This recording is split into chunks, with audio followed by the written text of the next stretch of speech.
Assalomu alaykum. Assalomu alaykum. Xudoyor, qalaysan? Yaxshimisan? Bu safargi natijalaring men o'ylaymanki senga ham yoqdi, opangga ham yoqdi, hammaga yoqdi. Nimaga? 3 oy oldin Xudoyorda insulin gormonidan men qo'rqib ketgan edim. Insulin gormoni 56 va undan baland edi.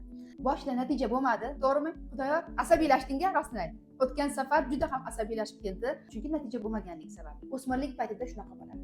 Endi mana 1 oyda juda ham zo'r natijalar, hattoki bo'ying ham o'sibdi 1,5 santimetrga, 4 kiloga vazn tashlagan. Endi qanaqa erishdilaring? To'g'ri, men tavsiya berdim. Sen to'g'risida nima deysan? Boshida natija bo'lmadi, o'zi ham asabiylashdi, bez tasholmaganiga. Keyin shu birgalikda oilaviy anaqa qildik. Hozir mana 4 kilo vazn tashlabdi. Keyin bo'yi ham o'sibdi, insulini ham tushgan. Bu narsalarni qayerdan bilasan?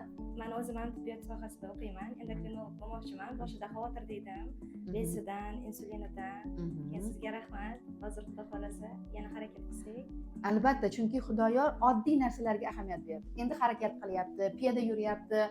Eng zararli narsalar fast foodni, gazli ichimliklarni mutlaq ichmayapman dedi. Hozir umuman yemayapti. O'zim ham sinab aniq qilib ko'rdim. Boramizmi? Yo'qmi? Xudoyor, men juda ham xursandman natijalaringdan. Albatta, oila senga doim yordam beradi. Men shifokor sifatida har doim seni qo'llab-quvvatlayman.